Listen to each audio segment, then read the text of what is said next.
የቀዶ ጥገናው ስፔሻሊስት ፋኑኤል እንኳን ወደ ግዛቴ በሰላም መጣ። ስራውን መቼ ትጀምራለህ?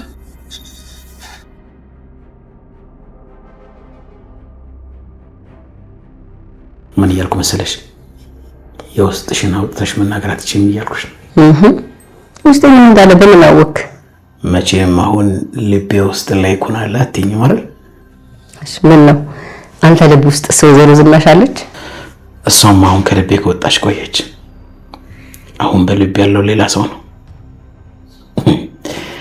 ምን ተገረመኝ ታውቂያለሽ? ዲስስቅ ሲጫወት በፖሊስ መፈለግ እኮ አልመስልም። አንተ በፍጹም ወንጀለኛ አይደለም። ደግሞ አንድ ቀን ፍትህ ማግኘት አይቀርም። ፋንቲዬ በዚህ ልክ ስለተማመንሽብኝ በጣም አመሰግናለሁ። አላደል እስካሁን ካገኘኋቸው ሰዎች አንቺ በጣም ትለያለሽ። አንተ ሰውዬ እንግዲህ አገር እያሽኮረመንከኝ ነው። በላና ፈልጉን ብላ ፋንቲዬ በጣም አመሰግናለሁ። የምወደው ፍትፍትም ፊትም ስላመጣሽ። የልጁን ማስረሻ እጮኛው አምራንን በተፈራ የተንኮል ሴራ ያጣው ፋኑኤል በነገሮች ተስፋ ቆርጦ ተፈራን ለመበቀል ቤቱ ድረስ ያለምንም ፍርሃት መሳሪያውን ይዞ ሄዷል። ያም ብቻ ሳይሆን ተፈራ ባልጠበቀው ጊዜና ሰዓት ፋኑኤል ሽጉጡን አውጥቶ ፊት ለፊቱ ደቅኖበታል። ከዚህ አስቀድሞ አምራን በገባችበት ችግር ተጨንቆ ማድረግ ስላለበት ነገር እየተብሰለሰለ እየተንጎራደደ ከመኝታ ቤቱ ወጥቶ ወደ ሳሎን ሲገባ እናቱን ይመለከታትና ታትዬ እንደተለመደው ሳትናገሪ መጣሽ አይደለ ብሎ ይላትና እሷን ለማቀፍ ሲጠጋ ሲምባ ወድቆ ያስተውላል። በድንጋጤም መሬት ላይ ተንበርክኮ እሱን ለማንሳት እየሞከረ ሲምባ እማዬ ቆይ ምን ተፈጥሮ ነው ብሎ ሲጠይቃት እሷም እኔ እኮ ሌባ መስሎኝ በቢራ ዕቃ አናቱን ብዬው ነው ብላ ስትነግረው ፋኑኤልም ውይ እማዬ ማጣራት የሚባል ነገር እኮ አለ።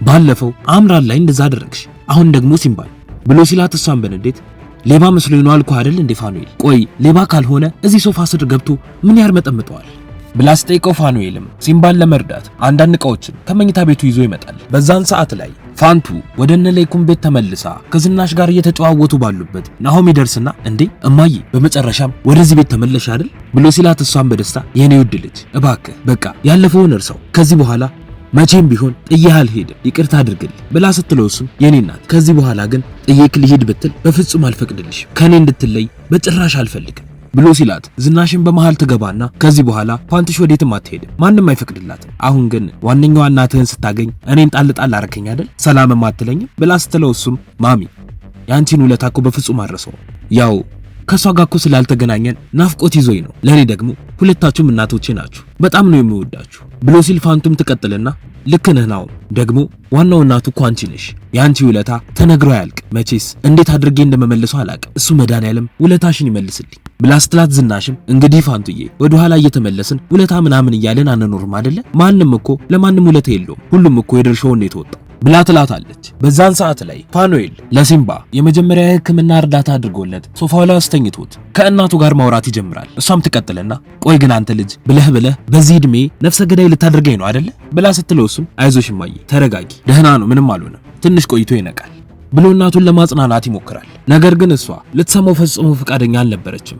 ትቀጥልና ግን በጤናው ነው እስከዚህ ሰዓት ድረስ የተኛው ፋኑ ቆይ ለምንድን ነው ወደ ሐኪም ቤት ማንወስደው ብላ ስትለው እሱም እማዬ ተረጋጊ እኔ ለራሱ እኮ ሐኪም ነኝ አይደል እንዴ ሆስፒታል እሱን መውሰድ አንችልም ብሎ ሲመልስላት እናቱም እኮ ለምን ቆይ ወንጀለኛ ነው እንዴ እቤትህ ድረስ አስጠግተህ እየኖርክ ያለው ለነገሩ እድሜ ለዛች አምራ ህይወትህ እንደሆነ አንዴ ብሽቅጥቅጡ ወጥቷል ብላ ስትለው እሱም እማዬ እባክሽ እኔ ለራሴ ብዙ ሐሳብና ጭንቀት ያለብኝ ሰው ነኝ እስቲ ተይ እኛ እኮ ሰርጉ ትንሽ ጊዜ ይራዘም እንጂ ይቅር አላልንም ብሎ ሲላት እሷም ቆይ ባትልስ ከእንግዲህ ያቺን እንድታገባ ማን ይፈቅድልሃል ትሰማኛለህ በዚህ በጨለማ ይህን ሁሉ መንገድ አቋርጬ የመጣሁት ውሳኔህን ለመስማት ነው እኔ ምልህን በደንብ ስማኝ ላንተ ለልጅ የምትስማማውን መርጬ አውጥቼ አውርጄ ወስኜ ስለመጣሁ ቁጭ ብለህ አድምጠኝ ይህን ሁሉ ጊዜ በደንብ ሳስብበት ነበር ይሁን ልጅ የከተማ ሴቶች ምንም ቢብለጨለጩ ቢያምሩ ልቦናቸው እንደ ገጠር ሴቶች አይሆን አዎ እቺ አምራን የምትላትም ሴት ቀስ በቀስ ውስጤ ተቀብሏት ነበር ግን ደግሞ ዘግይቼ ሳስበው ላንተ ለልጄ የትዳር አጋር መሆን የምትችለው ብቸኛዋ ሴት የአቶ ፈጤ ልጅ ብቻ ናት ብላ ስትለው እሱም አይማዬ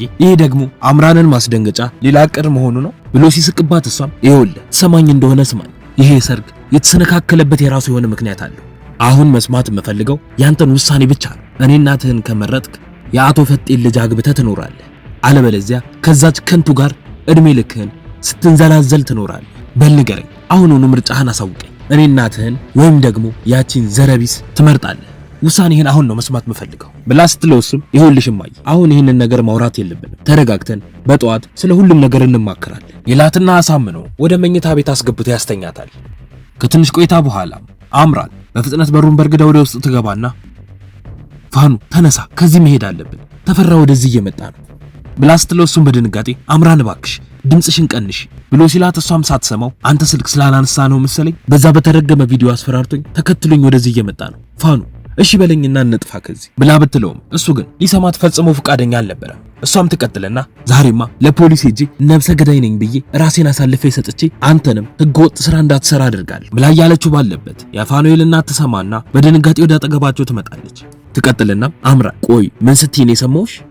አንቺ ነብሰ ገዳይ ነኝ እያልሽ ነው ብሎ ሲጠይቋት ፋኑኤልን በመሃል ይገባና እማዬ እንደዛ አይደለም ሲምባን እዚህ ጋር ተኝቶ ስታየው ደንግጣ ነው። እሷ ደግሞ ስትደነግጥ ደም ስታይ እንደዚህ ያደርጋታል ለዛ ነው ብሎ ሊያታልላት ሲሞክር እሷም እሺ እሱስ ይሁን ህገወጥ ስራ አትሰራም ያለችህስ ደንግጣ ነው? ፋኑኤል ቆይ ምን አይነት ህይወት ውስጥ ነው ራስህን የከተትከው? አሁን ሁሉም ነገር ተገልጾልኛል። ለዚህ ነበር ሰርጉ የተራዘመው። ነብሰ ገዳይ ልታገባ ነበር አይደለ? ንገረኝ እንጂ ምን ይዘጋሃል ብላ ያለችው ባለበት ተፈራ በሩን በርግዶ ወደ ውስጥ ይገባል።